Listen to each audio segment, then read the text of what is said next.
You know, I've been pondering this question. And I don't want to say it's not a group decision, because it is kind of a group decision at the end of the day. But the question, what do we do? We see all these problems in this world, and we see all these stresses, and we go, yeah, but what do we do?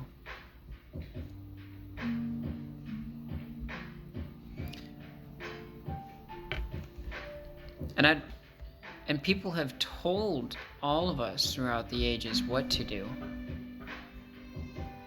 We just keep kind of going back through these cycles, and we don't necessarily learn, and we don't listen. So maybe I can compile just a small little section right here in this video, make it short so you don't have to worry about going to every single one of those people. What do we do? Well, there's a horrible truth, but we have to step out of our comfort zone. I know that we like this concept of a democratic state, but let's face the facts. Mob rule is still highly dangerous in an uneducated society. And though it feels like our educational system has been doing okay, it also feels like it hasn't. I mean, around the world in general, we are starting to get education in different places, but the education that we have isn't really teaching about the world. What do?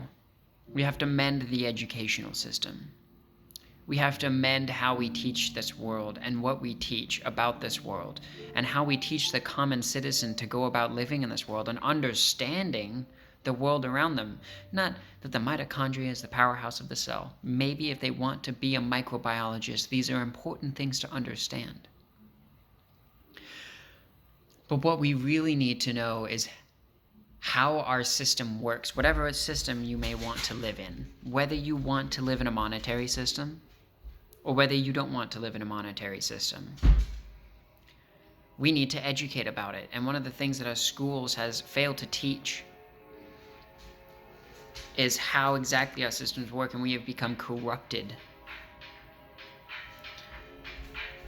So what do? We fix our educational systems first.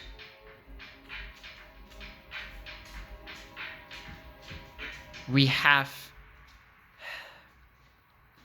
and this is really hard to kind of break down really truly and understand, but we have to accept AI more into our lives. Not so that it can create art from us, but so that it can bring an unemotional standpoint to politics, to worldly decisions. We have so much emotion run into these things, so much grievance and turmoil that isn't analytically run. When we start talking about all these problems, there's so much emotion that goes into it where we've lost this sight of, is it actually okay? The analyticism behind it. We don't want a pipe built somewhere. Well, there's two sides that are so emotional about it, they won't move, instead of the analytical side, which is, well, do we need it? And if we need it, then how can we prevent it from bursting? And if it bursts, how can we catch that burst? Because we don't want to lose that oil. And if that really isn't the most effective method to transport oil, what can we do otherwise? And so on and so forth. And you form better methods of things analytically without, and that's the thing, is the AI is going to be smarter than I am, right? We have to accept that more into our lives. We have to fix our educational system and teach about community. We can still work in a monetary system, but I don't believe in it. I believe that when we start looking around us and we start going, these random people that I'm walking by that I just feel like just pieces of this world, are those electricians and those plumbers and those doctors and those teachers. And sure, maybe there's a couple that you may not care for, but they're still part of your community, they're still part of your world, and we're all trying to strive and do things.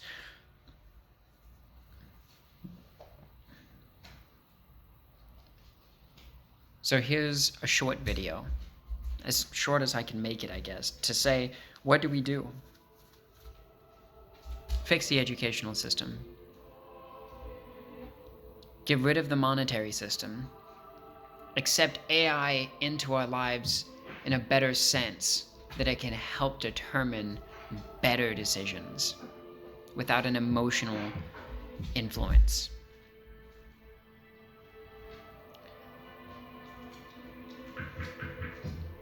So what do? We stop being lazy. And we as the individuals stop being ignorant of what we do. When you buy from these companies, who are you buying from? And when you buy this product, what even is it? Where did it even come from? Stop being ignorant of that. When you buy something like this, I mean really thinking about where this came from. Who made it?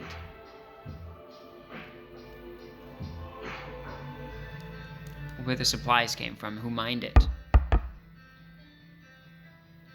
I mean, and we here in America are privileged beyond belief. I feel like we are so ignorant of that.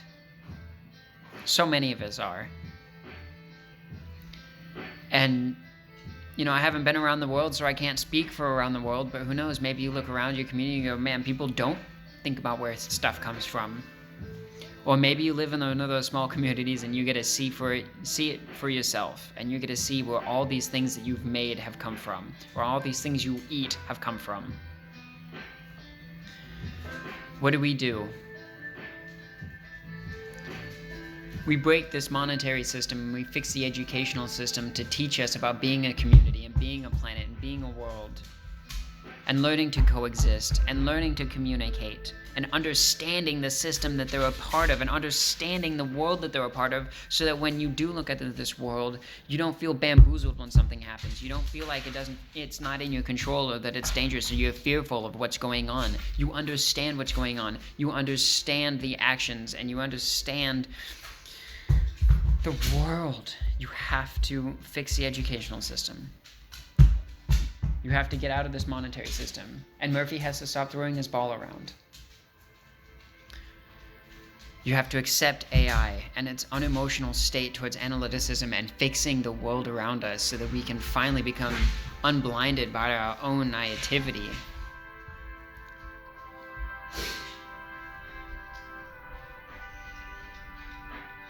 And we need to fix ourselves as individuals and our own ignorance. We need to stand up for this, and when somebody comes through and wants to buy a coffee, it sounds crazy, but just give it for free. Next time a farmer goes to buy you some seed or some grain for the cattle, once you are working together to feed, and you say, well, why would I work anyways if I'm not getting paid? And that's because it's your passion, right? Don't you love doing this? And if this isn't your passion, why are you doing it? It shouldn't be for the money. That's not a wholesome life. That's not what we're here for on this planet. It's never about the money. It's about your passions. It's about your dreams. It's about community. It's about growth, coexistence, and understanding and communication. So fix ourselves. And once we start to fix ourselves, we'll see our communities be fixed by themselves. We won't have to look out of this world and scream at other people to fix themselves. We fix ourselves when we start to see this reflected, when we say, I fixed myself, and you look around and you say, I believe in you, to somebody else. And you say, I have faith in you, and they fix themselves. What do? 4 simple steps. Fix ourselves. Fix our educational system. Escape from this debt and usury and this monetary system and this beast that we've created that has enslaved us. And accept this new world of AI, because that's a new beast in itself, and I want to explain in a video that that's coexistence.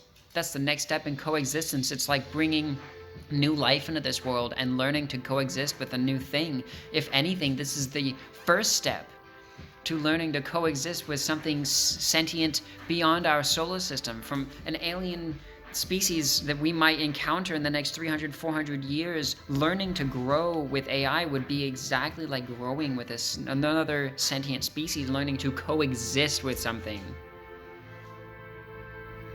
But that's a beast in itself that we can cover later. Those are the 4 simple steps. And I'll reiterate them again.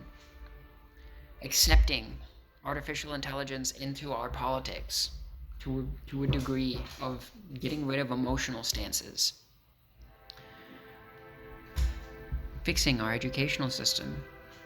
Fixing ourselves and escaping this monetary enslavement. Those 4 things. You want to know what to do? That's it.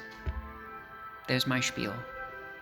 Thanks for being here. If you really do feel inspired, share the video. I mean, really, if my videos inspire you, share them. Give them a like. It really actually helps this algorithm. It's crazy. I watch the statistics on the back of this whole YouTube thing, and they have these cool graphs and stuff. And when I get a couple comments on a video, it really ups those things. Or you just want to comment and be like, thumbs up. It helps. It really does, and it's a small token. It's small. If you watch the video, just leave a thumbs up. It costs nothing, it really doesn't. And you've already watched this far, if you have. Share it. Be inspired. One step at a time.